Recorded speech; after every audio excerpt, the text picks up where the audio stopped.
देखिए हम लोग आज रेलवे का रीजनिंग का सेट 2 जो 3200 वाली बुक आपकी आई है, आज हम लोग उसका डिस्कशन करने वाले हैं। पहले सेट का डिस्कशन एंड हो चुका है। दूसरे सेट के डिस्कशन के लिए आज मैं अमित सर आपके सामने आया हूं। और चलिए देखते हैं आज किन प्रकार के क्वेश्चन से हमारा सामना करना पड़ेगा। सबसे पहला क्वेश्चन हम अगर देखते हैं, देखिए कहता है कि निम्नलिखित चित्रों में आयत विद्यार्थियों को निरूपित करता है। यानी ये पूरे जो है ये पूरे के पूरे स्टूडेंट है, जितने भी इस आयत में है ना, ये पूरे के पूरे स्टूडेंट है। वृत्त लड़कियों को, यानी वृत्त की अगर बात करें तो ये गर्ल्स कैंडिडेट को दिखलाता है। और उसके बाद त्रिभुज जो है ये खेल कूद को दर्शाता है, यानी ये खेल कूद को दर्शाता है। और फिर वही अंडाकृति की बात करें तो ये कला को दर्शाता है। किसको? तो ये कला को दर्शाता है। अब सवाल उठता है सर पूछ क्या रहा है, तो देख लो क्या कहता है। कितनी लड़कियां विद्यार्थी ने कला संचय का चयन किया है और वे खेलकूद में भाग नहीं लेते हैं। यानी उन लड़कियों को ढूंढना है जो कला संचय में तो भाग लेते हैं लेकिन खेलकूद में नहीं, यानी ट्रायंगल से अलग है। तो 211 मिल गए मुझे।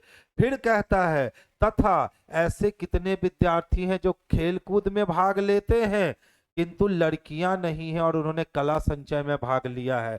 तो ऐसे स्टूडेंट जो खेल कूद में भी हैं, कला संचय में भी हैं, लेकिन लड़कियां नहीं हैं।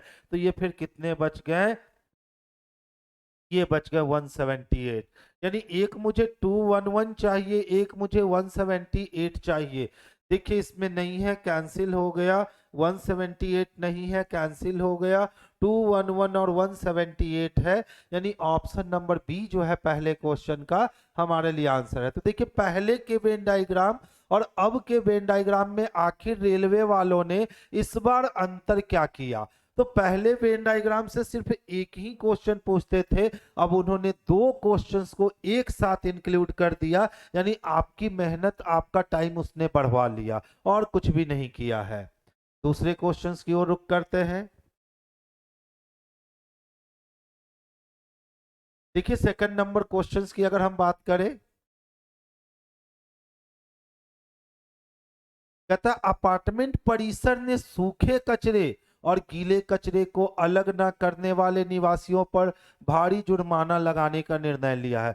तो अभी आप देखते होंगे न्यूज में या टीवी में या एडवर्टाइजमेंट देखते होंगे, सूखे कचरे और गीले कचरे को अलग रखने की बात बार बार कही जा रही है। ये बात बार बार क्यों कही जा रही है? क्योंकि गीले कचरे और सूखे कचरे को जब हम सेपरेट रखते हैं तो कचरों को अलग करना आसान हो जाता है। तो देखिए अपार्टमेंट परिसर ने सूखे कचरे और गीले कचरे को अलग ना करने वाले निवासी पर कहा कि भैया हम भारी जुर्माना लगाएंगे। यानी सूखे कचरे वाले डस्टबिन में आपने सूखा डाला, भीगे कचरे वाले डस्टबिन में आपने भीगा कचरा डाल दिया, आप पे कोई फाइन नहीं लगेगा। लेकिन यदि आपने ऐसी गलती की है कि गीले कचरे और सूखे कचरे को एक साथ आपने डंप कर दिया है, दैट मीन्स आपको जुर्माना देना पड़ेगा। स्टेटमेंट स्पष्ट। अब कहता है तर्क बताइए, यानी आपको रीजन देना है कि क्यों ऐसा कहता है। तो देखिए रीजन स्वरूप कहता है सरकार ने सभी मकान मालिकों के लिए गीले कचरे और सूखे कचरे को अलग करना अनिवार्य कर दिया है। भैया अपार्टमेंट परिसर का जो मालिक होगा उसको भी तो ये निर्देश दिया गया होगा सरकार की ओर से कि गीले कचरे और सूखे कचरे को अलग कीजिए। यही रीजन बना, यही कारण बना जिसके कारण उसने भारी जुर्माना लगाने की बात करी। तो एक नंबर बिल्कुल सही है। दूसरे नंबर, कचरा पृथक्करण को सुगम बनाने के लिए सभी अपार्टमेंट में सूखे कचरे और गीले कचरे के लिए अलग अलग कूड़ेदान उपलब्ध कराए गए हैं। ये भी हम रीजन स्वरूप दे सकते हैं कि कचरे को अलग अलग करना चाहता है, इसके लिए उसने सूखे कचरे और गीले कचरे को अलग करने की बात कर रखी है। तो हमारा 2 नंबर आंसर भी जो है ये बिल्कुल सही जाएगा। तो आंसर हमारा हो जाएगा 1 और 2 दोनों। अब देख लीजिए 1 और 2 दोनों किस वाले ऑप्शन में है? सी नंबर ऑप्शन में अनुसरण करता है। तो इसका आंसर हमारा ऑप्शन नंबर सी जाएगा। देखिए बच्चों क्वेश्चन टफ नहीं है, क्लियर है। बस क्वेश्चंस को है ना थोड़ा सा टाइम टेकन क्वेश्चन बनाने की कोशिश करी गई है, उससे ज्यादा कुछ नहीं है। देखिए OP Q R S T और यू यानी 2 4 2 6 7 डब्बे हैं जिन्हें एक के ऊपर एक करके रखा गया है, किंतु उनका यही क्रम हो ऐसा जरूरी नहीं है।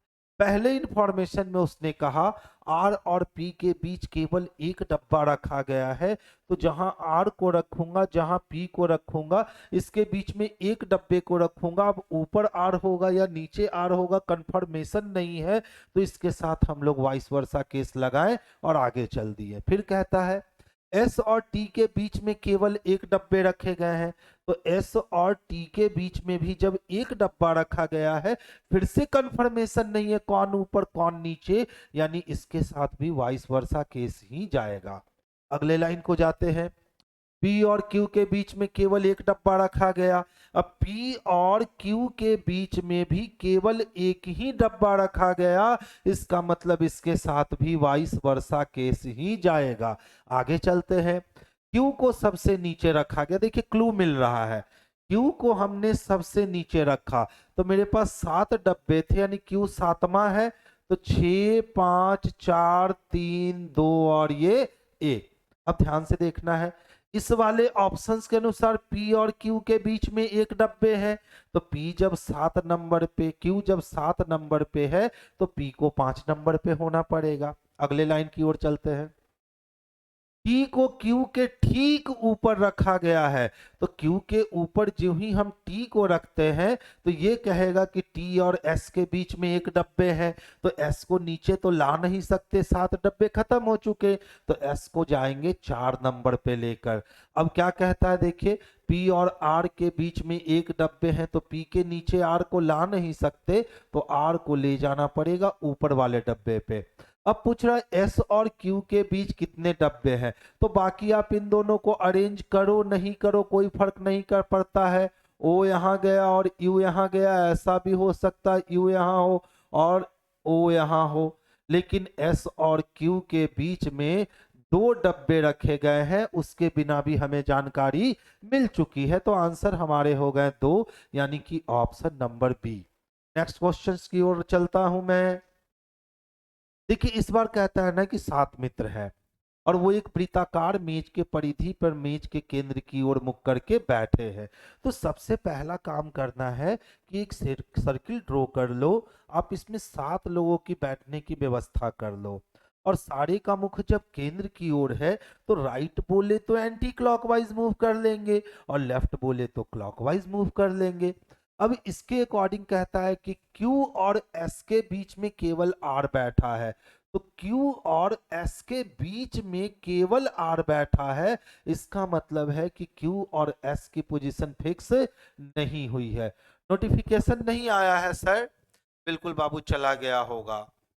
तो देखिए, तो Q और R के बीच में S, तो कभी भी इस क्लू को पहला क्लू मत बनाइए, क्योंकि इसके साथ वाइस वर्सा केस है, छोड़ के आगे बढ़िएगा। फिर देखिए क्या कहता है, P और V के बीच में केवल T बैठा है, तो P और V के बीच में केवल T बैठा है, यानी again vice versa case P और V के बीच में होगा, और इस वाले टाइप को हम लोग पहला क्लू बना ही नहीं सकते हैं, उसको बाहर ही रखेंगे। फिर कहता है भी क्यू के दाईं ओर तीसरे स्थान पे है, यानी जहां भी हम क्यू को रखेंगे ना, इसके दाएं पहला दूसरा और तीसरा किसको जगह देंगे, भी को। तो देखिए क्यू आर एस यहां भी रख सकते हैं, क्यू आर एस यहां भी रख सकते हैं, इसके लिए 2 जगह भी खाली है, छोड़ दीजिए उसको। आगे चलिए, भी यू के बाईं ओर तीसरे स्थान पे है, तो भी किसके, तो जहां भी यू होगा ना, इसके बाईं ओर पहला दूसरा तीसरा स्थान भी का है। आर के दाईं ओर ठीक बगल में कौन बैठा है, तो सोचने वाली बात है कि क्यू को और एस के बीच में आर को रखना है, तो आर को यहां रखना होगा और एस को यहां रखना होगा। अब कहता है कि भी और टी के बीच में पी है, तो टी को यहां और टी को इस प्लेस पे और टी को इस प्लेस पे रखना होगा। अब आप खुद देख लो, आर जब सेंटर को देख रहा होगा, तो आर के दाईं ओर तो एस होगा, और एस ऑप्शन नंबर सी में दे रखा है, तो आंसर हमारा ऑप्शन नंबर सी चला जाएगा। नेक्स्ट वन देखिए, प्रश्न में इसको कोडिंग डिकोडिंग का प्रश्न कहते हैं। संख्या और प्रतीक यानी डिजिट और सिंबल मिलाकर एक लाइन में लिख दिया गया है इसको। कूट भाषा में सबके लिए अलग अलग कोड कर दिए गए। हाँ बाबू राहुल, क्या है? सेट नंबर कितना है बाबू? सेट नंबर 2 है। देखो यहाँ मेंशन है ना, सेट नंबर कितने हैं? तो सेट नंबर 2 है।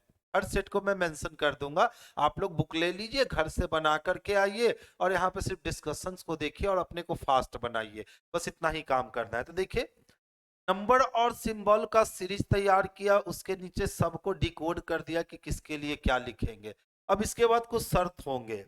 देखिए क्या कहता है, यदि पहले दो घटक संख्याएं हैं और अंतिम घटक एक प्रतीक हो तो दूसरी संख्या और अंतिम प्रतीक के कोड को आपस में बदल दीजिए।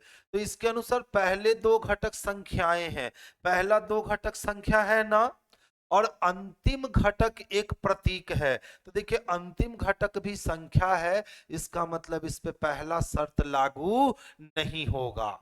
अब दूसरे शर्त को पढ़ते हैं। यदि दूसरा घटक एक प्रतीक है तो देखिए, तो दूसरा घटक प्रतीक नहीं ना है, इसका मतलब दूसरा शर्त भी लागू नहीं होगा।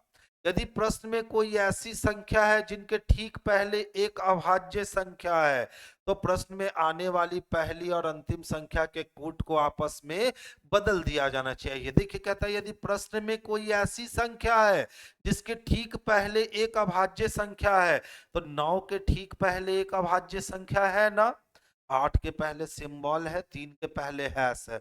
यानी हमारा फोकस यहाँ पे होना चाहिए कि 9 के पहले सर एक अभाज्य संख्या है।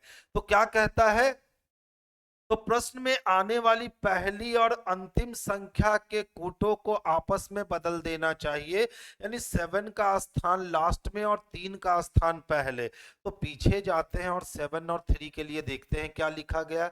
7 के लिए डी को यूज किया गया, 3 के लिए जे को यूज किया गया। यानी कि सबसे पहले जे होगा और लास्ट में क्या होगा, तो डी होगा। अब देखिए, तो जे और डी वाला ऑप्शन मेरे पास मात्र एक ही ऑप्शन ऐसे दिख रहे हैं। कितने ऑप्शन है? तो एक ही ऑप्शन दिख रहे हैं, जो स्टार्ट तो हो रहा है जे से और एंड उसका हो रहा है डी से। क्योंकि पहला डीजे है, खत्म हो गया। दूसरा डीजे है, खत्म हो गया। तीसरे में एसजे है, खत्म हो गया। चौथे में पहले दे रखा है जे और बाद में दे रखा है डी। तो ऑप्शन नंबर डी ही हमारे लिए परफेक्ट आंसर हो गया। देख बाबू, इसको तो सॉल्व करना पड़ेगा और इसमें कोई ऑप्शन नहीं है, चाहे मैं रहूं चाहे आप रहो, समय लगेगा सॉल्व करने में। तो देखिए, डिवीजन अगर मैं रख देता हूं, इनटू रख देता हूं, इक्वल रख देता हूं, प्लस रख देता हूं, प्लस रख देता हूं, तो 4 पचे 20 कट गए और 5 छक 30 हो गए। तो कहता है कि सर 30 जो है ना बराबर है 18 और 14, 14 14 28 और 2 30, तो यही हो गए। यानी पहला गलत हो गया। अच्छा, अब दूसरे वाले को चेक किया जाए। इसमें आपके पास और कोई ऑप्शन नहीं है। तो प्लस है, इक्वल है, डिवीजन है, इनटू है, प्लस है। देखिए 2 तिया 6 कट गए और 18 और 14, तो 8 4 12 और 32 3 35 हो गए। जबकि ये 24 हो रहा है, तो 2 नंबर भी आपका कैंसिल हो गया। अब हमें तीसरे नंबर को चेक करना चाहिए।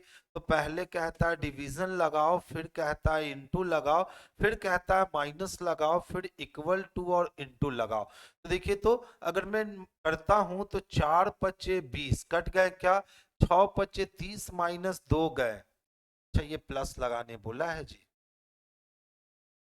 देखिए 6 पचे 30 और 30 और प्लस 2 कितने हो गए, तो इधर 32 हो गए।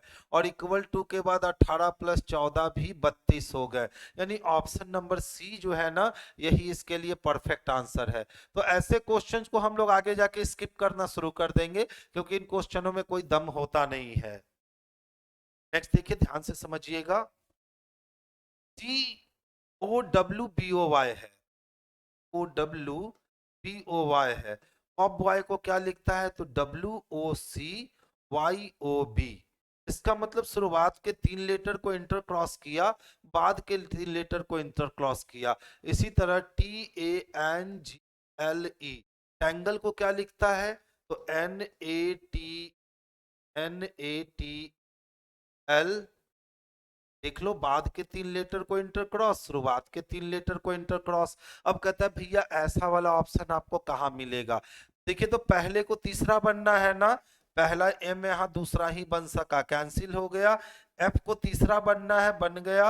एल को दूसरा बनना है, बन गया। ओ को पहला बनना है, बन गया। डब्ल्यू गए लास्ट में, ई आया इस प्लेस पे, आर आया इस प्लेस पे। ऑप्शन नंबर बी हमारा सही हो गया। आगे जाने की हमें कोई जरूरत नहीं है। नेक्स्ट वन देखिए ध्यान से, एच को किससे मिलवाना है, एस से मिलवाना है। अगर हम एच से एस की ओर जाएंगे तो एच पहले वाई से मिलेगा, वाई फिर एस से मिलेगा। तो ग्रेटर और ग्रेटर इक्वल में ग्रेटर का साइन स्ट्रांग है, इसका मतलब है यदि एच ग्रेटर एस रहता तब ये सही साइन होता, लेकिन यहाँ एच लेसर एस है, इसके लिए ये गलत साइन है। ए से किसको मिलवाना है, वाई को मिलवाना है। तो ए से वाई तक अगर हम देखते हैं तो y ग्रेटर इक्वल है s से, s इक्वल है x से, और x इक्वल है a के। इसका मतलब है कि y ग्रेटर इक्वल a आने पर यह सही हो जाएगा। तो देख लो तो y ग्रेटर इक्वल a और a लेसर इक्वल y है ना, इसका मतलब ये सही है और ये भी सही है। तो इसके लिए आंसर हो जाएंगे 2 नंबर, और 2 नंबर किस में दिख रहे हैं, तो ऑप्शन नंबर डी में दिख रहा है। तो आंसर हमारा ऑप्शन नंबर डी हो गया। इनइक्वलिटी बनाते समय हमेशा याद रखिएगा, ग्रेटर ग्रेटर इक्वल और इक्वल में ग्रेटर साइन स्ट्रांग होता है, ग्रेटर ग्रेटर इक्वल में ग्रेटर साइन स्ट्रांग होता है, ग्रेटर और इक्वल में भी ग्रेटर साइन ही स्ट्रांग होता है। इसी तरह से लेसर लेसर इक्वल और इक्वल में लेसर साइन स्ट्रांग होगा, लेसर और लेसर इक्वल में लेसर साइन स्ट्रांग होगा, लेसर और इक्वल में लेसर साइन स्ट्रांग होगा, लेसर इक्वल और इक्वल में लेसर इक्वल साइन स्ट्रांग होगा, और ग्रेटर इक्वल इक्वल में ग्रेटर इक्वल साइन स्ट्रांग होगा। अगर आपने ये याद रख लिया ना अच्छे से, तो फिर आपके लिए इनइक्वलिटी जो है ना वो बहुत ही आसान हो जाएगा। तो सबसे पहला काम करना है कि आपको इस पे कमांड करने चाहिए, ग्रेटर ग्रेटर इक्वल इक्वल में greater conclusion, greater greater equal में ग्रेटर, ग्रेटर इक्वल में ग्रेटर, ग्रेटर इक्वल इक्वल में greater equal, lesser lesser equal equal में lesser strong, lesser lesser equal में लेसर स्ट्रॉन्ग, लेसर इक्वल में lesser strong, lesser equal equal में lesser equal.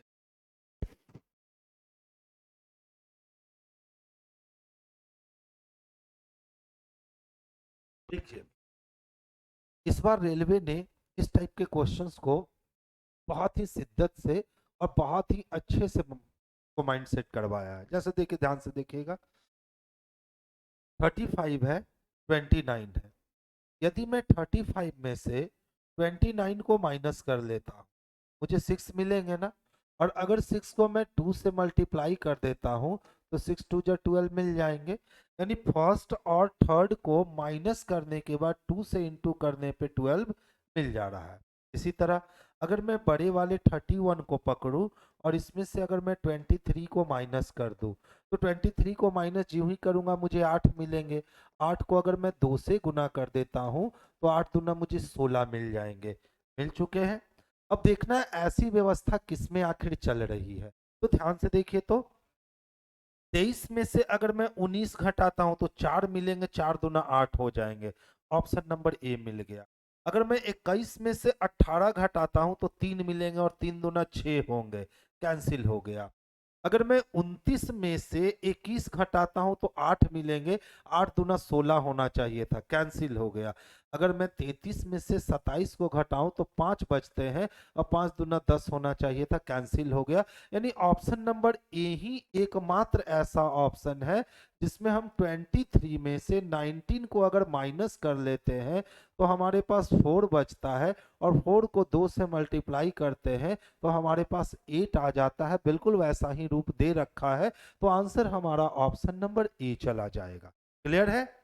अब इसमें बहुत सारे अच्छे अच्छे क्वेश्चन आपको देखने को मिलेंगे, बस सारे कॉन्सेप्ट को पकड़ के इस बार रखना है, क्योंकि रेलवे हर बार क्या करती है कि अपने प्रीवियस पेपर में से 30% के अप्रॉक्स क्वेश्चंस का डिजाइन जो है ना वो सेम पैटर्न करती है। तो जितने भी अच्छे क्वेश्चन आपको मिलते जा रहे हैं उन क्वेश्चंस को आप पकड़ करके बिल्कुल रख लेना है। देखिए ध्यान से, यहाँ 12 से 15 जाने के लिए हम कह सकते हैं कि सर हमने 3 जोड़ दिया, और 15 से 18 जाने के लिए फिर से सर हमने 3 ही जोड़ा।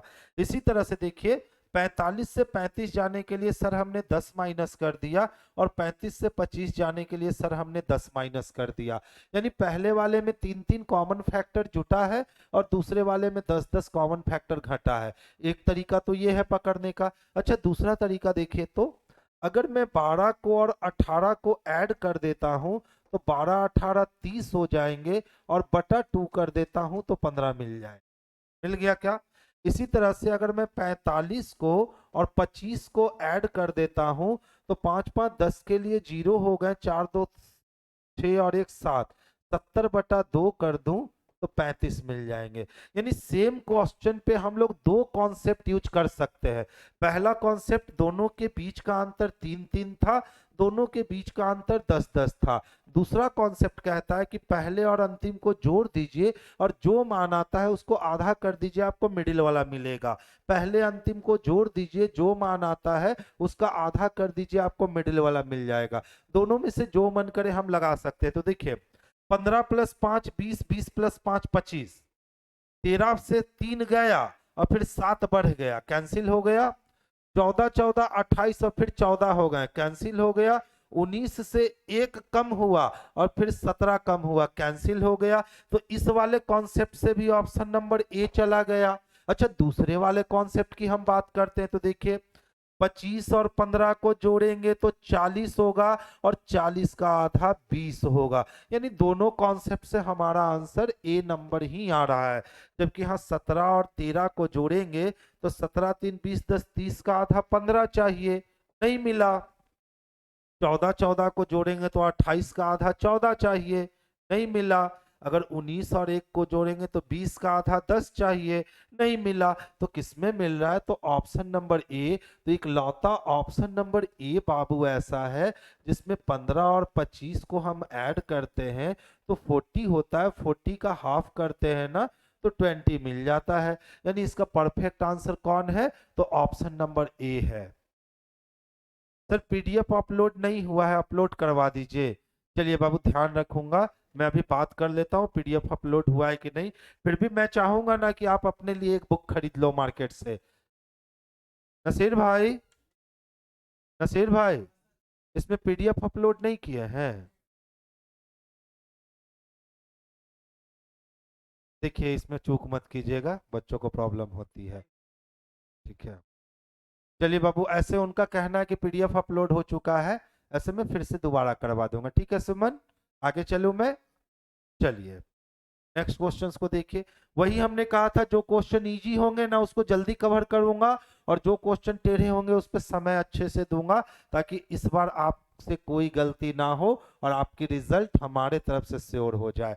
तो ध्यान से देखिए बाबू, इसको न्यूमेरिक और सिंबल सीरीज कह सकते हैं क्योंकि इसमें अल्फाबेट नहीं है। इसमें नंबर दिया गया, symbol symbol, number number number symbol, तो नंबर सिंबल सीरीज कह सकते हैं। पढ़िए क्या कहता है। उपर्युक्त अनुक्रम में ऐसी कितनी संख्याएं हैं, यानी कितने डिजिट हैं, जिनमें से प्रत्येक के ठीक बाद एक सिंबल और ठीक पहले भी एक सिंबल हो। यानी हमको ऐसे डिजिट की तलाश करनी है जिसमें दोनों तरफ से सिंबल मेंशन किया गया हो। तो देखिए तो डिजिट के पहले तो सिंबल नहीं है, खत्म। डिजिट के पहले सिंबल है लेकिन डिजिट के बाद में नहीं है, खत्म। डिजिट के पहले सिंबल नहीं, खत्म।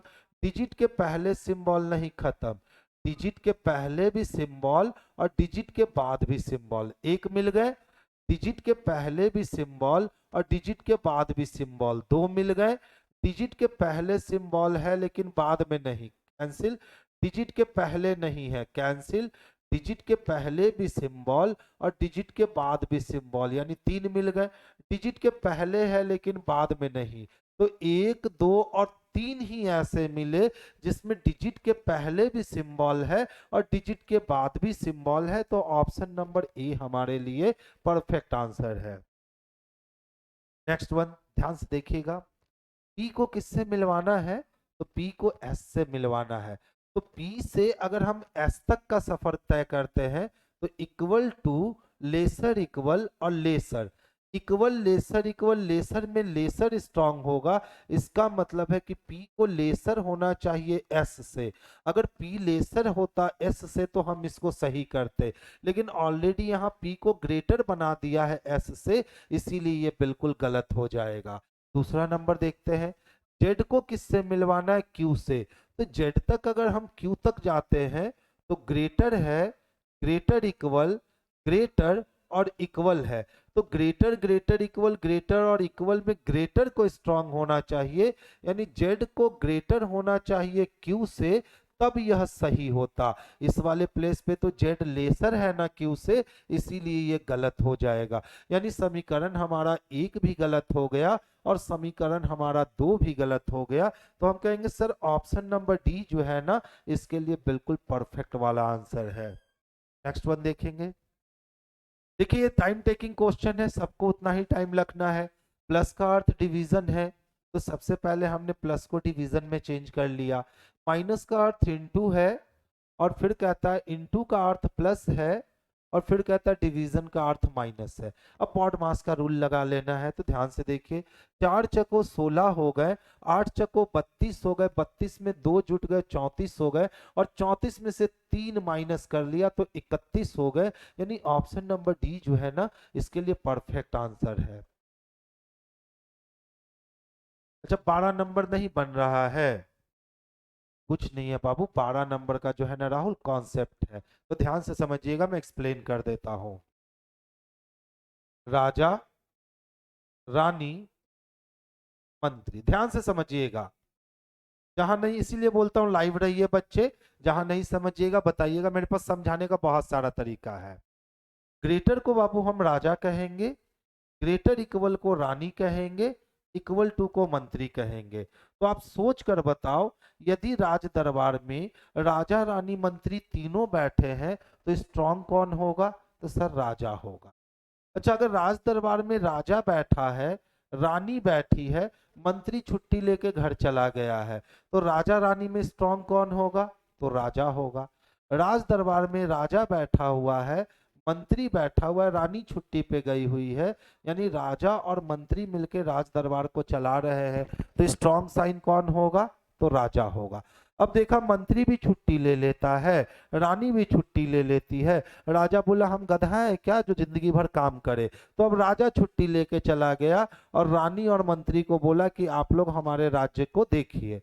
तो रानी और मंत्री में स्ट्रांग कौन होगी? तो रानी होगी। वही मैं कहता हूं, ग्रेटर ग्रेटर इक्वल इक्वल में ऑलवेज ग्रेटर स्ट्रांग होगा, ग्रेटर ग्रेटर इक्वल में ग्रेटर स्ट्रांग होगा, ग्रेटर और इक्वल में ग्रेटर स्ट्रांग होगा, ग्रेटर इक्वल और इक्वल में ग्रेटर इक्वल स्ट्रांग होगा। क्लियर? ध्यान से सिर्फ कॉन्सेप्ट को सीखिएगा, बड़ा आसान कॉन्सेप्ट है। ये हो गए बड़े देश के राजा रानी मंत्री।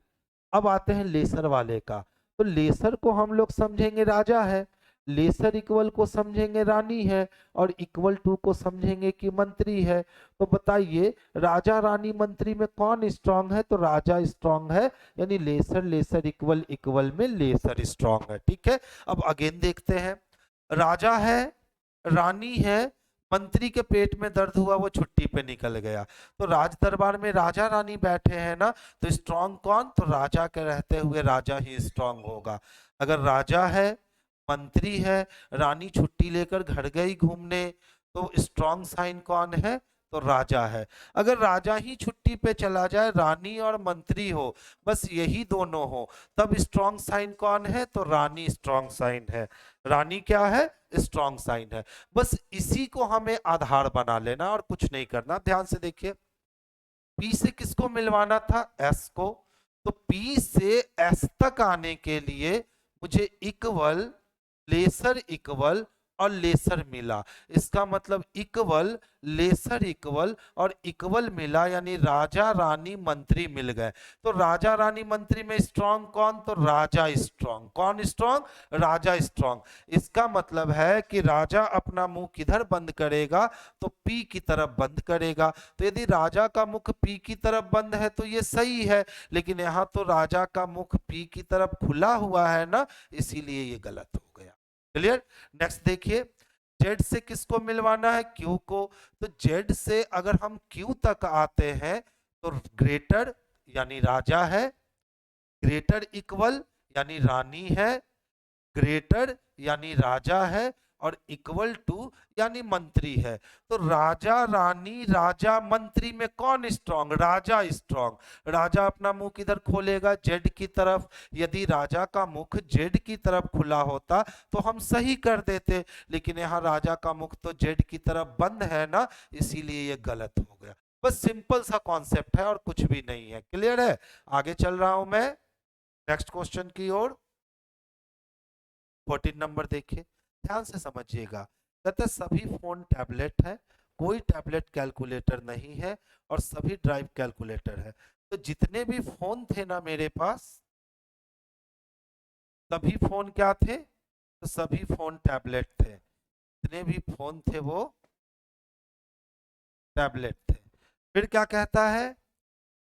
कोई टैबलेट कैलकुलेटर नहीं है। तो कोई टैबलेट क्या नहीं है?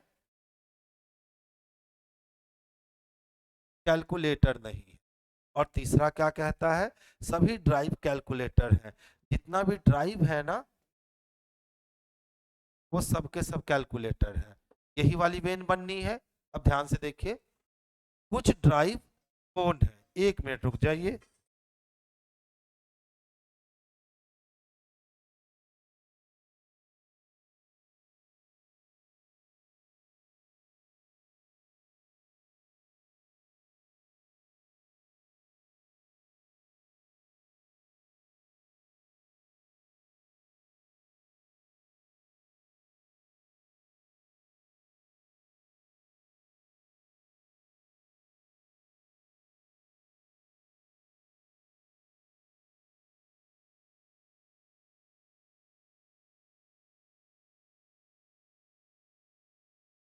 चलिए देखिए, कुछ ड्राइव क्या है? फोन है।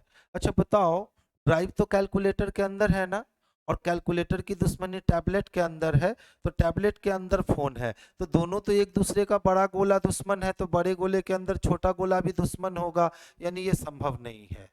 दूसरा कहता है कुछ कैलकुलेटर फोन है।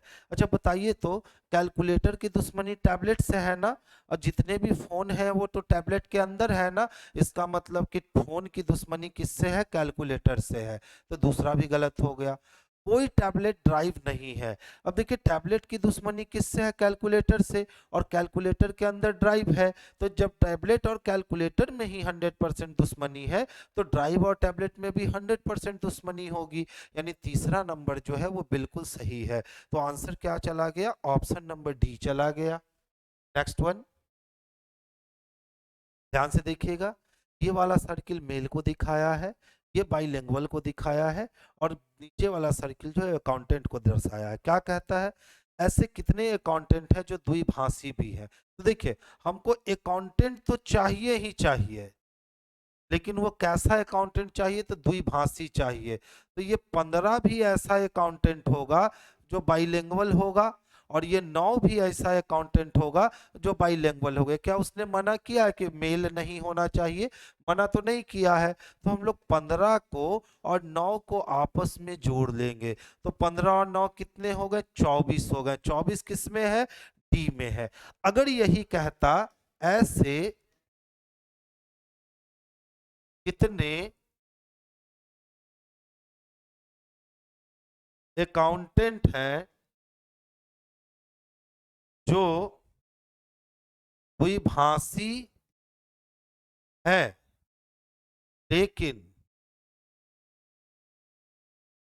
पुरुष नहीं है, तब हम लोग क्या कहते?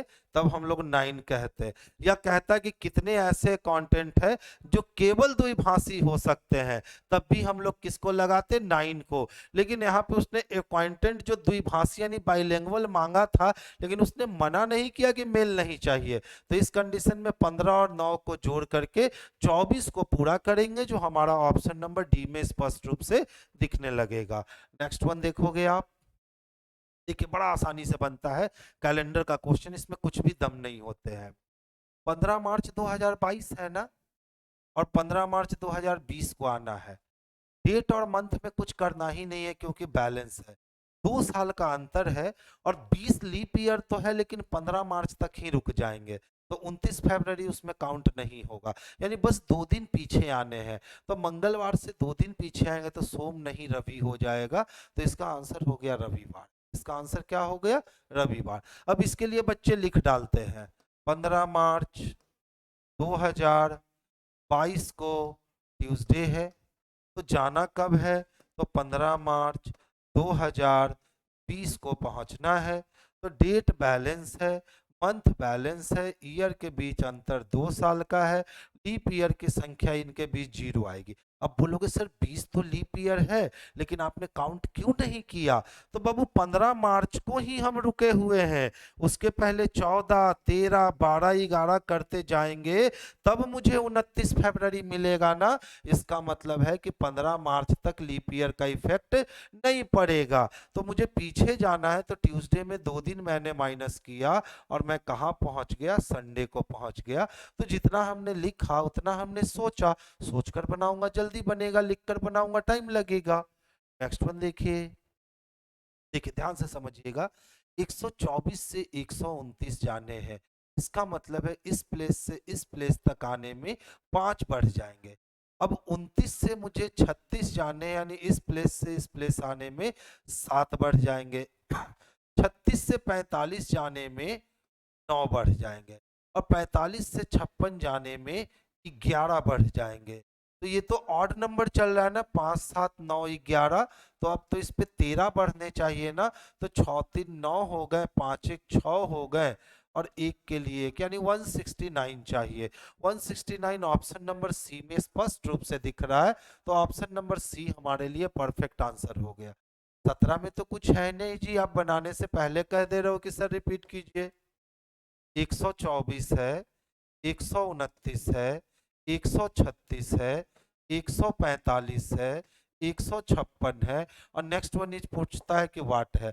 कुछ करना ही नहीं था, +5 हो गए, +7 हो गए, +9 हो गया, +11 हो गए, तो अब +13 हो जाएगा, और आप जैसे ही इसमें 13 जोड़ोगे 169 हो जाएगा। कुछ था ही नहीं। कैलेंडर वाला सुमन ऐसे करोगे बाबू, आपके पास वीडियो रहेगा ना, आप इसको आराम से देख सकते हो। देखिए ना, 15 मार्च 2022 को ट्यूसडे था, तो 15 मार्च 2020 को पहुंचना था। 15 से 15 खत्म, मार्च से मार्च खत्म, अंतर कितने साल का? 2 साल का। सीधा 2 दिन घटा देंगे। अगर हम ट्यूसडे में से 1 दिन माइनस करें और 2 दिन माइनस करें, तो ट्यूसडे से 1 दिन माइनस किए मंडे हो गया, और 2 दिन माइनस किए तो संडे हो गया। बस इतना ही तो काम किए हैं बाबू, और कुछ किए हैं थोड़ी ना। 18 नंबर देखिएगा। P, Q, R, S, T, U और भी एक ही इमारत के 7 अलग अलग मंजिल पर रहते हैं। इमारत में सबसे नीचे वाला मंजिल 1 है, उसके ऊपर 2, उसके ऊपर 3, 4, 5, 6, 7। सबसे पहला ये काम कर लेना। क्लियर? अब देखिए क्या कहता है। क्यू मंजिल क्रमांक 2 पर रहता है, यानी क्यू जब भी रहेगा तो मंजिल क्रमांक किस पे रहेगा? 2 पे रहेगा। आर यू की मंजिल के ठीक ऊपर वाली मंजिल पे रहता है, तो आर जब भी रहेगा तो यू की मंजिल के ठीक ऊपर वाली मंजिल पर रहेगा। इसका मतलब 1 पोजीशन, 2 पोजीशन, 3 पोजीशन, 4 पोजीशन, अभी 4 पोजीशन बाकी रह गए हैं। नेक्स्ट वन देखिए। एस भी की मंजिल के ठीक नीचे वाली मंजिल पे रहता है, और एस जो है ना वो भी की मंजिल के जस्ट नीचे वाली मंजिल पे रहता है। तो इसके लिए भी अभी बहुत सारे केस बचे हुए हैं। फिर कहता है टी और पी की मंजिल के बीच में केवल 3 व्यक्ति रहते हैं, तो टी और पी की मंजिल के बीच में केवल 3 व्यक्ति रहते हैं, तो कौन ऊपर कौन नीचे मालूम नहीं चल सकेगा। इसका मतलब हम लोगों ने वाइस वर्सा केस डाल दिया टी और पी के बीच में। आगे चलिए। आर सबसे ऊपर वाली मंजिल पे रहता है। अब लीजिए, जैसे ही पता चल गया कि आर सबसे ऊपर वाली मंजिल पे रहता है, तो आर के जस्ट नीचे तो यू को रखना है, तो आर 7वीं मंजिल पे रहेगा, तो यू को 6ठी मंजिल पे रहना पड़ेगा। अब कहता है हमसे कि आर और पी की मंजिल के मध्य केवल एक व्यक्ति रहते हैं। तो आर और पी की मंजिल के मध्य केवल एक व्यक्ति रहते हैं, तो वो एक व्यक्ति यू है। अब ध्यान से देख लो, पी और टी के बीच में 3 लोग रहते हैं ना, तो पी 5 पे है तो 4 3 2 छोड़ करके इस प्लेस पे टी आ चुका है। अब भी के जस्ट नीचे एस को देना था, तो भी को 4 नंबर पे और एस को 3 नंबर पे एक अटेम्प्ट में हमारा अरेंजमेंट जो है ये बिल्कुल कंप्लीट हो गया। क्लियर राहुल? देखिए ये धीरे धीरे बनेगा आपसे। क्लियर है? अभी आपने स्टार्ट किया है ना, जब बार बार आप मुझे क्वेश्चंस बनाते देखोगे तो आपकी सोच रुकेगी कि सर कितने समय में इस सोच को कब्जे में कर लेते हैं। तो बस उतना ही काम आपको भी करना, धीरे धीरे करके राहुल सीख जाओगे। ठीक है बच्चा? तो एकदम टेंशन नहीं लेना है, बस आप सेशन में कंटिन्यूटी निभाइए। कहता है बाबू कि पी किस मंजिल पे रहता है, तो आप देख लो पी तो 5वीं मंजिल पे रहने वाला व्यक्ति है ना, तो हम लोग ऑप्शन नंबर बी को क्लिक करेंगे कि सर पी जो है ना ये 5वीं मंजिल पे रहता है। नेक्स्ट वन देखेंगे। देखिए ध्यान से समझिएगा, अगर प्लेस वैल्यू याद है ना आपको अल्फाबेट का, तो गेम आसान होता है। यू 21 है, डब्ल्यू 23 है, तो 21 से 23 होने के लिए 2 बढ़ गए, और 23 से 25 होने के लिए 2 बढ़ गए, और 25 और 2 27 हो गए। तो अब तो एक ना एक में 2 अगर जुट गया तो 3 हो जाएगा, ये भी कैंसिल हो गया, बाकी बच गया। अब देख लीजिए 3 में अगर मैं 3 जोड़ देता हूं तो 3 3 6 हो जाएंगे, 6 में 3 जोड़ दिया तो 6 3 9 हो जाएंगे, 9 में 3 जोड़ दिया तो 9 3 12, और 12 में अगर मैं 3 जोड़ दूं तो 12 3 15 हो जाएंगे, यानी ये भी खत्म हो गया। तीसरा पोजीशन दोनों में सेम है, मत चेक कीजिए, 77 और 79 सेम नहीं है, इसी को चेक कर लिए। तो देखिए तो पहले 4 था, फिर 9 था, फिर 19, फिर 39। तो हम कह सकते हैं ना कि 4 को 2 से गुना किया 8 आया, और प्लस 1 कर दिया तो 9 हो गया। अब 9 को 2 से गुना किया तो 18 आ गया, और प्लस 1 कर दिया तो 19 हो गया। अब 19 को 2 से गुना किया तो 19 दूना 38 हो गए, और प्लस 1 कर दिया तो 39 हो गए। अब 39 को अगर 2 से गुना कर दे तो 78 हो जाएगा, और प्लस 1 कर दे तो 79 हो जाएगा। ऑप्शन नंबर ए कैंसिल हो गया, ऑप्शन नंबर सी हमारे लिए परफेक्ट आंसर हो गए। तो आंसर इसका ऑप्शन नंबर सी जाएगा।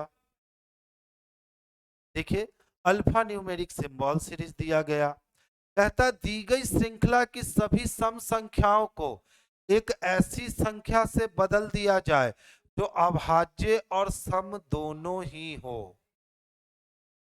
ये क्या माजरा है?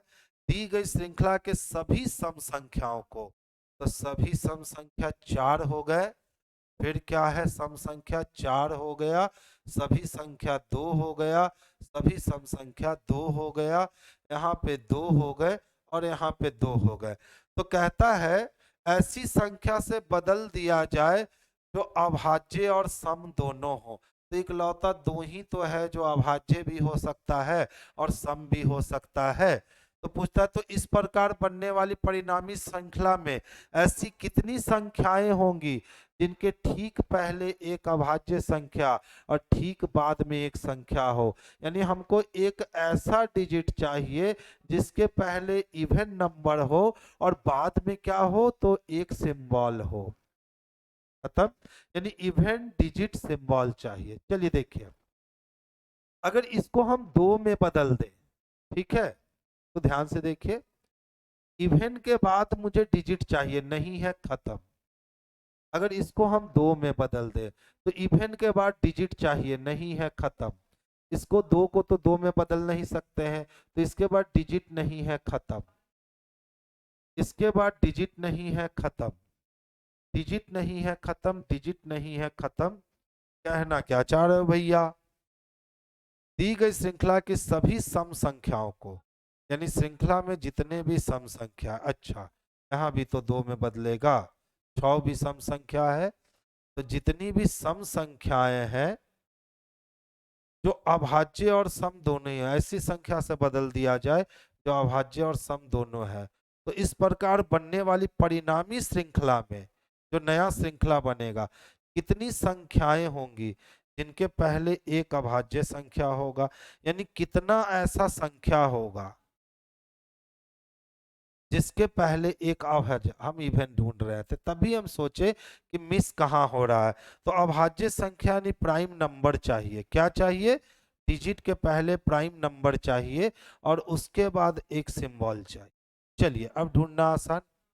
देखिए, डिजिट के पहले प्राइम नंबर नहीं, डिजिट के पहले प्राइम नंबर नहीं, डिजिट के पहले प्राइम नंबर नहीं, डिजिट के पहले प्राइम नंबर नहीं, लेकिन डिजिट के पहले प्राइम नंबर और बाद में सिंबल, यानी एक मुझे मिल गया।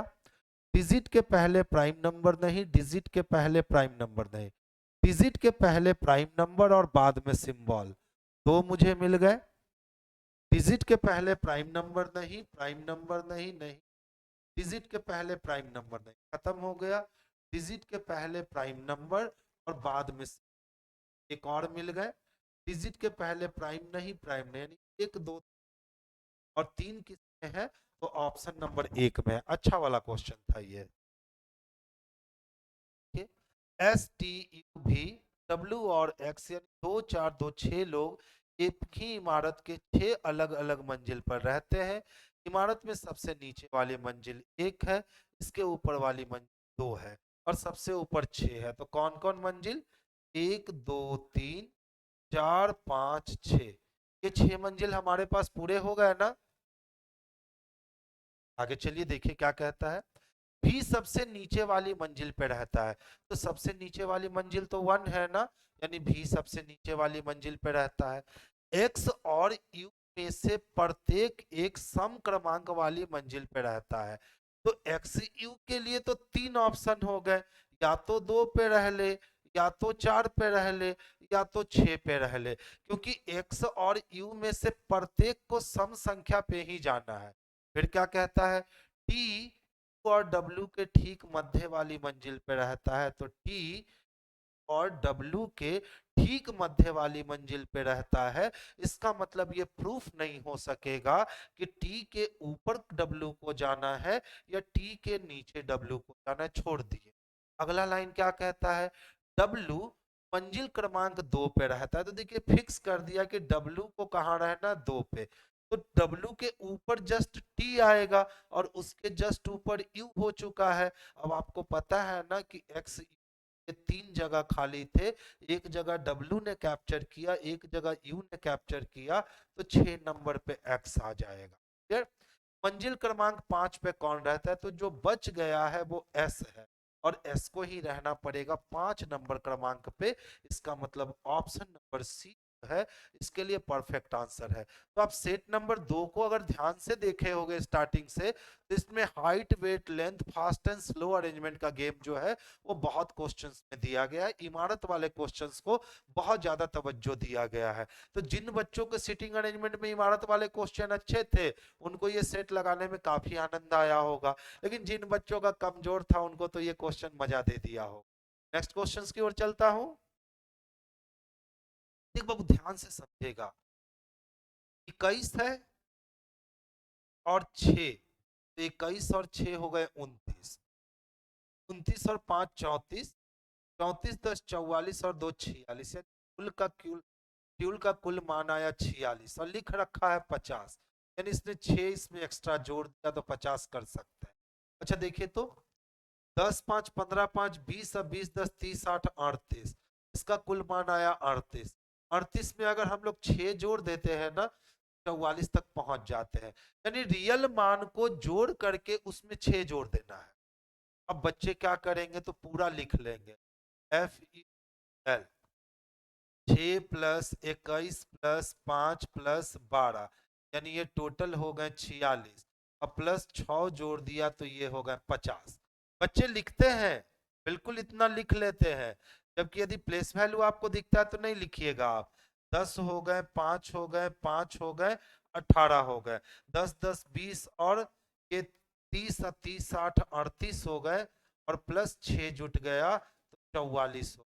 तो इसीलिए किसका? तो ध्यान से देखिएगा 18 है ना, 18 और 6 अगर हम जोड़ देते हैं 24 हो जाएगा, 24 और 1 25 हो जाएंगे, 25 और 5 30 हो जाएंगे और 30 में 6 जोड़ना है और प्लस 6 36 हो जाएगा, यानी ऑप्शन नंबर ए हो जाएगा। क्लियर? चलिए जोड़ करके देख लेते। FAR, F के लिए 6 1 18 5। देखिए 18 और 6, 18 6 कितने हो गए? तो 24, 24 से 25, 25 और 5 30, और 30 में जोड़ना कितना है? 6, इसमें 6 जोड़े तो मान कितना हो गया? 36, 36 किस में है? तो ऑप्शन नंबर ए में है। ऐड 4 किया है, ओफो ये जल्दबाजी में हम कर दिए। 46 और 4 ना होता है जी, थैंक यू। कितना होता है?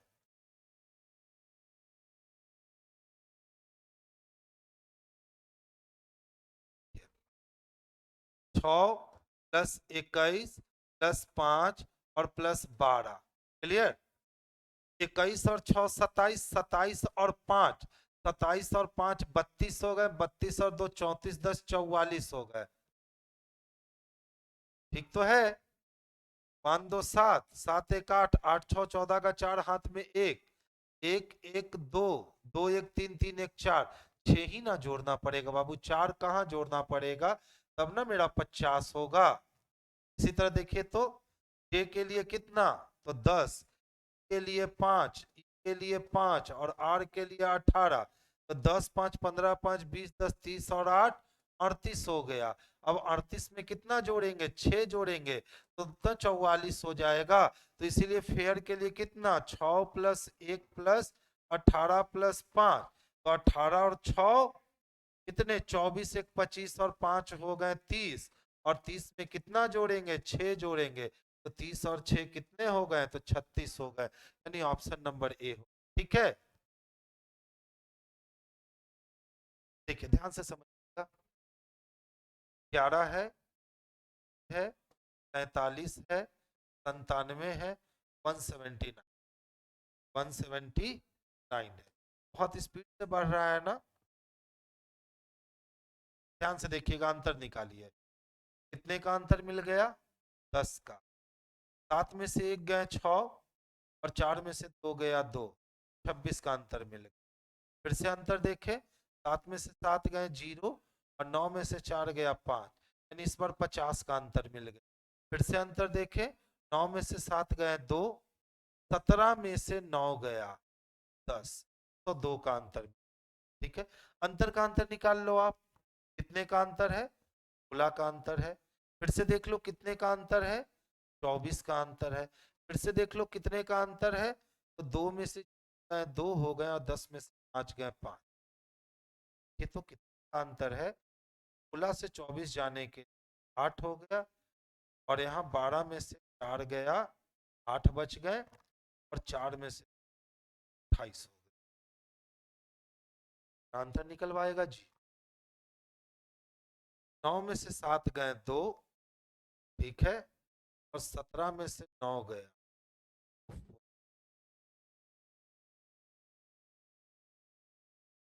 हाँ 89 का 82।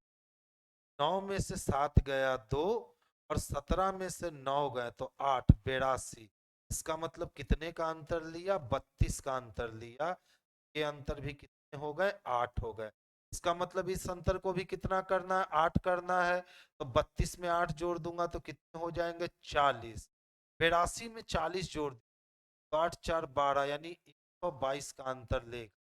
9 2 11 के लिए एक हाथ में बच गए, एक 7 2 9 9 1 10 के लिए तो हाथ में बच गए, एक 1 1 2 1 3, यानी 301 हो गया। ऑप्शन नंबर बी है ना, यही इसका परफेक्ट आंसर। नेक्स्ट वन देखिएगा। सुनील उत्तर की ओर 10 मीटर चलता है। ध्यान से समझ क्या मांग रहा है। अब सुनील का मुख किस दिशा में है? तो सुनील का अंतिम समय में मुख कहाँ होगा, बस यही निकालना है। हमको दूरी लेकर जाने की जरूरत नहीं है। सबसे पहले सुनील नॉर्थ की ओर चला, फिर वो लेफ्ट की ओर मुड़ा, वहां से वो फिर राइट की ओर मुड़ता है। 13 मीटर चलने के बाद फिर से वो राइट ओर मुड़ करके 25 डिग्री तक चलता है। एक लेफ्ट से एक राइट कैंसिल हो गया। मुझे नॉर्थ से राइट मुड़ना है, तो नॉर्थ से अगर मैं राइट मुड़ता हूं तो कहां जाता हूं? ईस्ट में जाता हूं। ईस्ट आंसर हो गया ऑप्शन नंबर बी। तो जब अंतिम दिशा पूछे ना तो आप राइट लेफ्ट को काट करके इत्मीनान से बनाओ, आपसे कभी भी गलतियां नहीं होंगी। ध्यान से देखिएगा, सुनील पहले उत्तर की ओर गया, कितना 10 मीटर। इसके बाद वो बाईं ओर मुड़ता है और बाईं ओर मुड़ के चलता है 11 मीटर। फिर से वहां से वो दाईं ओर मुड़ता है और दाईं ओर मुड़ के चलता है 13 किलोमीटर। और पुनः वो दाईं ओर मुड़ता है और दाईं ओर मुड़ के चलता है 25 मीटर। पूछ रहा अब सुनील का मुख किस दिशा में है, तो अब सुनील का मुख ईस्ट डायरेक्शन में है। वही इतना काम ना करने के जगह हमने डायरेक्ट कर लिया कि भैया नॉर्थ में जाते जाते पहले लेफ्ट मुड़ा और फिर 2 बार राइट मुड़ा, तो एक लेफ्ट एक राइट कैंसिल हो गए। नॉर्थ से राइट मुड़ जाऊंगा और नॉर्थ से राइट मुड़ूंगा तो ईस्ट में आ जाऊंगा। डायरेक्ट आंसर निकल। देखिए, बिंदु ए से बिंदु बी तक जाने के लिए अनीता जो है वो वेस्ट की ओर 70 गई। देखिए पूछ क्या रहा है, बिंदु बी बिंदु ए से कितना दूर और किस दिशा में है। इसका मतलब दूरी और दिशा दोनों चाहिए। तो बिंदु ए से बिंदु बी तक ना जाना है और मुझे बिंदु बी से बिंदु ए कितना दूर और किस दिशा में, यानी उल्टा काम करना है। तो चलिए शुरू करते हैं। अनीता पहले वेस्ट में कितना जाती है, तो 70 जाती है। वेस्ट से वो दाएं मुड़ेगी, इसका मतलब वो नॉर्थ में मुड़ जाती है, कितना 70। फिर से वो बाएं मुड़ती है तो नॉर्थ से बायां मुड़ेगी, इसका मतलब वेस्ट में आएगी 150 मीटर।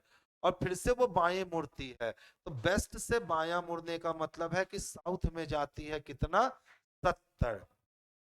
ठीक है, फिर से बाएं मुड़ती है तो साउथ से बायां मुड़ने का मतलब ईस्ट में मुड़ती है, कितना 90। और फिर से दाएं मुड़ती है तो ईस्ट से दाएं मुड़ने का मतलब साउथ में मुड़ती है, कितना 100। और अंत में पुनः बाएं मुड़ती है तो साउथ से बाएं मुड़ने का मतलब ईस्ट में मुड़ जाना। और ईस्ट में वो कितना मुड़ जाती है, 130। खत्म हो गए। बिंदु ए से बिंदु बी के बीच की हमको डिस्टेंस निकालने हैं। ध्यान से समझिएगा, नॉर्थ साउथ अपोजिट है, 70 से 70 कट गए। देखिए 130 से ये 130 कट गया तो 20, 70 20 90 से 90 कट गया, यानी पूरा कट गया। बच गया क्या, साउथ में 100 मीटर। ये साउथ में 100 मीटर जो है कहां से है, तो ए से बी है। ए से बी हमसे पूछा क्या गया है, तो बी से ए पूछा गया है। तो साउथ का उल्टा नॉर्थ हो जाएगा और नॉर्थ में 100 मीटर। देखिए तो नॉर्थ में 100 मीटर किस में है, ऑप्शन नंबर बी में है। इसका परफेक्ट आंसर हमारा ऑप्शन नंबर बी हो। अब बात आई कि सर आपने इसको कैसे किया। बड़ा सिंपल सा फंडा है कि आपने इसको कैसे किया, तो ध्यान से देखिएगा हमने इसको कैसे किया। बिंदु ए से बिंदु बी तक पहुंचना था अनीता को, ठीक है। वो बिंदु ए से अपना सफर शुरू करती है और सबसे पहले अनीता पश्चिम जाती है।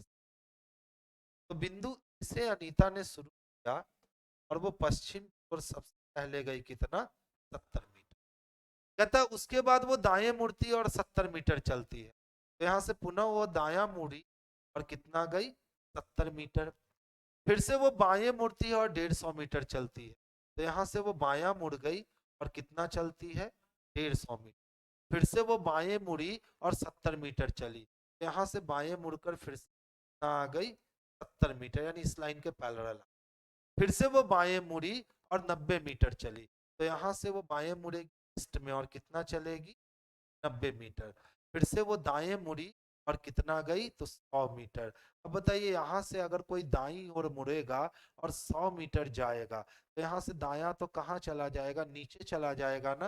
यहाँ से दाया मुड़ी और 100 मीटर, ठीक है। अभी रुकी नहीं है और अंत में वो बाएं मुड़ करके गई 130 मीटर। तो देखिए 70 मीटर ये है और 150 में से 90 यहाँ काट चुके थे। ये वाली जो डिस्टेंस बच गई, 60 बच गई ना। तो यहाँ से ये 130 मीटर की दूरी तय कर और ये पहुंच गई कहाँ, बी। अब पूछा गया हमसे बिंदु बी बिंदु ए से कितना दूर और किस, अच्छा बिंदु बी बिंदु ए से पूछा गया तो हमारा आंसर तो यही क्लियर हो गया था, साउथ में 100 मीटर। बिंदु बी से बिंदु ए पूछा गया, देखिए बिंदु बी बिंदु ए से किस दिशा में है, तो बिंदु ए से कहाँ है, तो साउथ में 100 मीटर। से बी अगर हम जाते हैं 100 मीटर जाना पड़ेगा। किस जो काम हमने यहाँ किया ना, उसी सेम काम को हम लोगों ने वहां पे उस तरह से लिख लिया, हमारा आंसर हमारे पास आ जाए। नेक्स्ट वन देखेंगे। दिबीज, पलक, रवीन, सेजल और तपन एक वृत्ताकार मेज पर बैठे हैं। 1 2 3 4 और 5 लोग बैठे हैं। सबसे पहले 5 लोग की आप व्यवस्था कर लो, खत्म। अब क्या कहता है, केंद्र की ओर मुख करके बैठे हैं, इसका मतलब राइट जाएगा एंटी क्लॉकवाइज और लेफ्ट जाएगा क्लॉकवाइज। रवनीत और तपन के बीच में केवल पलक बैठ। चलिए बच्चों आ जाइए, ध्यान से देखिए कितने लोग थे, 5 लोग थे। सबसे पहले आप 5 लोग की व्यवस्था कर लो, 2 4 और एक 5 लोग हो गए। और कहाँ मुख करके बैठे हैं, केंद्र की। कहता है रवनीत और तपन के बीच में केवल पलक बैठी है। इस वाले लाइन को कभी भी मेन लाइन मत बनाइए। अब कहता है तपन, सेजल के दाईं ओर दूसरा। जहां भी सेजल है, दाईं ओर पहला नहीं दूसरा, ये तपन के लिए। अब देखिए तो रवनीत और तपन के बीच में पलक है ना, तो तपन यहाँ तो एक गैप करके रवनीत रख नहीं सकते, तो एक गैप करके यहाँ रवनीत रखा जा सकता है। और यहाँ बीच में कौन आ गई, पलक आ गई। कहता है रवनीत और दिविज के बीच में केवल सेजल है। तो रवनीत और किसके बीच कौन है, जल है। तपन के बाईं ओर ठीक बगल में कौन है, तो तपन का दाया, तपन का बाया, तपन के बाएं बैठा हुआ है। ऑप्शन नंबर बी है हमारे लिए। श्रृंखला में कितनी संख्याएं हैं, यानी कितने डिजिट है, इनमें से प्रत्येक के ठीक पहले एक सम संख्या यानी इवन नंबर चाहिए, और ठीक बाद में भी सम संख्या इवन नंबर ही चाहिए। क्लियर है, यानी मुझे ऐसे डिजिट की तलाश करनी, आगे भी इवन नंबर हो और पीछे भी इवन नंबर हो। तो ध्यान से देखिएगा, संख्या है, इवन नहीं है, संख्या के पहले इवन नहीं, संख्या के पहले इवन है लेकिन बाद में नहीं, संख्या के पहले इवन बाद में एक पेयर, संख्या के पहले इवन नहीं, छोड़ दीजिए, संख्या के पहले इवन नहीं, संख्या के पहले इवन नहीं, संख्या के पहले इवन नहीं है, संख्या के पहले इवन बाद में नहीं, संख्या के पहले इवन बाद में इवन नहीं, संख्या के पहले इवन तो है बाद में नहीं, संख्या के पहले इवन नहीं, संख्या के पहले इवन नहीं, संख्या के पहले इवन नहीं, संख्या के पहले इवन बाद में इवन, एक और बन गया। संख्या के पहले इवन नहीं, नहीं, पहले इवन है बाद में नहीं है, पहले इवन नहीं, पहले इवन नहीं, पहले इवन नहीं, पहले इवन नहीं, यानी कितने बने, तो एक हमें यहाँ से मिल रखे हैं और एक हमें यहाँ से मिल रखे हैं, यानी दो ही ऐसे संख्याएं हैं जिसके आगे और पीछे दोनों। ये आज का लास्ट क्वेश्चन था। तो बच्चे ये था हमारा सेशन, हम लोग पर डे आएंगे, और शुरुआत में जो है जैसा कि हमने कहा है, जी क्वेश्चन टफ क्वेश्चन दोनों पे टाइम दूंगा। जब हम लोग की आदत हो जाएगी 10 सेट 15 सेट के बाद, तो हम लोग इजी क्वेश्चंस बहुत जल्दी खत्म करेंगे और टफ वाले क्वेश्चन इत्मीनान से सीखेंगे। मैंने आज आपको दिखाया, तो बाकी बच्चे जो है वो इस सेशन को शेयर कीजिए, अपने मित्र बंधु को बताइए कि ऐसा सेशन आया है प्लेटफॉर्म में, आप बहुत अच्छे से सकते हो, आप बिल्कुल प्लेटफॉर्म के सकते हो और अपने रिजल्ट में हमारी भूमिका ले सकते हो। तो चलिए आज की सभा हम लोग यहीं बर्खास्त करते हैं, कल हमारी फिर से मुलाकात होगी और कल हम लोग सेट नंबर 3 का। चलिए बच्चों, सभी बच्चों को